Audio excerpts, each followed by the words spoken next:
नमस्कार दोस्तों, मेरा नाम भव्य मंगला है। मैं IATF क्वालिफाइड ऑडिटर हूँ और पिछले 17 सालों से ऑटोमोटिव सेक्टर में ऑडिट कर रहा हूँ।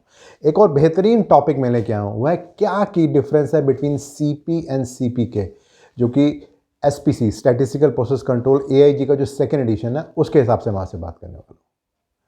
तो CP और CPK की बात करने से पहले थोड़ा सा हिस्ट्री के बारे में बात करते हैं। तो ये जो स्टैटिस्टिकल स्टडी है, ये इसकी शुरुआत समवेयर 1920s में डॉक्टर शिवार्ट ने की थी, जहाँ पे पहली बार उन्होंने कंट्रोल चार्ट बनाया था और वहाँ पे कुछ आइडेंटिफाई किए थे कि क्या क्या प्रोसेस में वेरिएशन हो सकते हैं। और उसके 3 की ऑब्जेक्टिव थे कि क्यों उन्होंने किया था। सबसे पहली बात, क्वालिटी को कैसे इम्प्रूव किया जाए। दूसरी बात, कॉस्ट को कैसे कम किया जाए।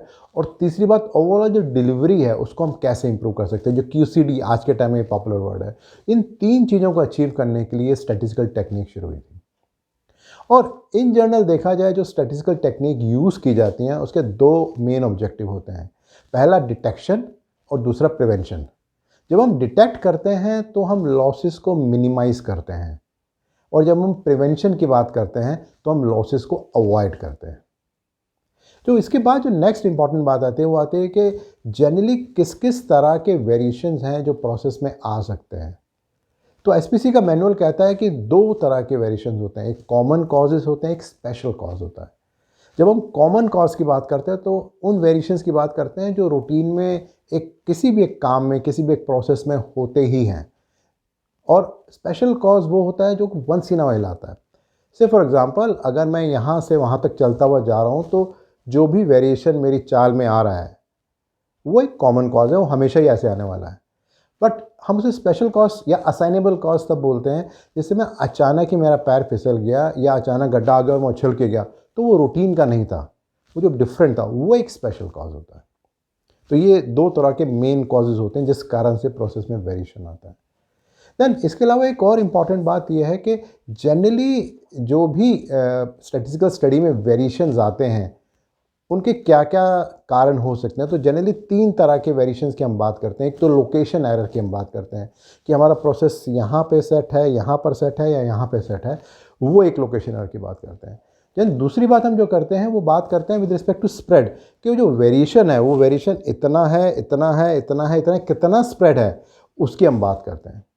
और तीसरी बात होती है शेप की, वो जो वेरिएशन है वो किस तरह का है, वो ऐसे जा रहा है, ऐसे है, इस तरह से है, ऐसे है, तो किस तरह का उसका शेप आ रहा है, ये तीसरा एक इम्पॉर्टेंट इंडिकेटर होता है। जब भी हम CP के स्टडी करते हैं तो उससे पहले जो एक सबसे इम्पॉर्टेंट प्री कंडीशन है, वो प्री कंडीशन ये है कि हमारा प्रोसेस कैपेबल होना चाहिए।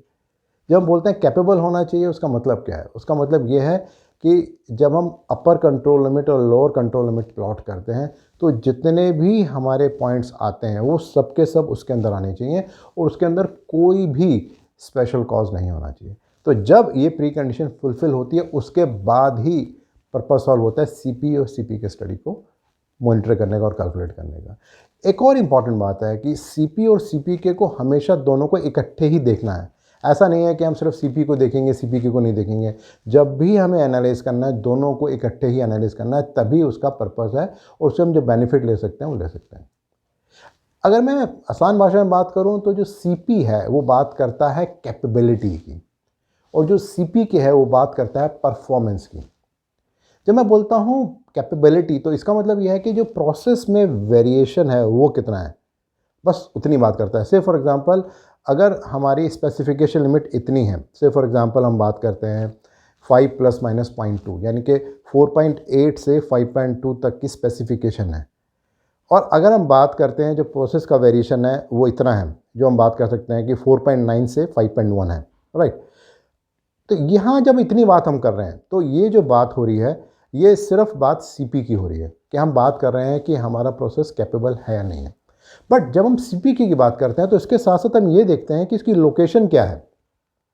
इसका सेंटर इधर है जहाँ सेंटर में आना चाहिए, इधर है या बिल्कुल बाहर जा रहा है।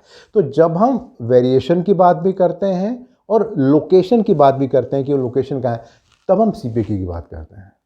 अगर कस्टमर के पर्सपेक्टिव से बात की जाए तो कस्टमर के लिए सिर्फ एक ही चीज़ इंपॉर्टेंट है, वो CP है। CP उसके लिए इंपॉर्टेंट नहीं है, क्योंकि CP कितना भी अच्छा हो, अगर उसकी लोकेशन ठीक नहीं है तो कोई फ़र्क नहीं पड़ता कि अगर प्रोसेस में वेरिएशन कम है या ज़्यादा है। जो एक और इम्पॉर्टेंट बात सीपी के साथ है वो है कि वो सिर्फ प्रोसेस के वेरिएशन के बारे में बात कर रही है, और जो सीपी क्या है वो वेरिएशन के साथ लोकेशन की बात भी कर रहे हैं। जनरली जब हम सीपी की बात करते हैं तो उसका रेलेवेंस तभी है जब टू साइडेड टॉलरेंस है। जैसे मैंने आपको बोला 5 ± 0.2, 4.8 से 5.2, यानी कि जब टू साइडेड टॉलरेंस है तो ही सीपी का मीनिंग है। बट अगर वन साइडेड टॉलरेंस है 5 + 0.2 या 5 - 0.2, उस समय कोई रेलेवेंस नहीं है सीपी का। जब हम सीपीके की बात करते हैं तो सीपीके में दो वैल्यू कैलकुलेट करते हैं, अपर एंड लोअर। तो उसमें से जो भी कम वैल्यू है उसको हम हमेशा कंसिडर करते हैं। और जब हम कंपेयर करते हैं सीपी और सीपीके को, तो जो सीपीके की वैल्यू होगी वो या तो इक्वल होगी सीपी से या उससे कम होगी। कभी भी ऐसा नहीं होगा कि सीपीके की वैल्यू सीपी से ज़्यादा है। अगर मैं इसको एक बहुत आसान और बहुत कॉमन एग्जांपल जो इंडस्ट्री में अक्सर दिया जाता है, तो एक कार का एग्जांपल दिया जाता है कि एक कार है जो एक गैराज के अंदर हम खड़ी करने वाले हैं। तो अगर जो कार का साइज़ है और गैराज का साइज़ है सेम है, तो क्या होने वाला है, हमेशा ही जब भी कार गैराज के अंदर घुसेगी हमेशा स्क्रैच उसमें लगने वाला है। बट उसको अवॉइड करने के लिए हम क्या कर सकते हैं? उसको अवॉइड करने के लिए हम दो काम कर सकते हैं, या तो हम अपनी कार को थोड़ा छोटा कर दें या हम अपने गैराज को थोड़ा बड़ा कर लें। अब अगर गैराज का साइज़ बड़ा है साइज़ के मुकाबले, कार के मुकाबले, तो ऑब्वियसली है कि कार बड़ी आसानी से अंदर चली जाएगी और वो कहीं भी टच नहीं करेगी, राइट। तो अभी जब ये कार अंदर जा रही है और साइड में बहुत गैप है, ये हम सीपी की बात कर रहे हैं। बट नाउ अब अगला पॉइंट आता है कि हमेशा तो कार सेंटर में नहीं जाएगी, थोड़ा सा इधर भी हो सकती है, थोड़ा सा इधर भी हो सकती है।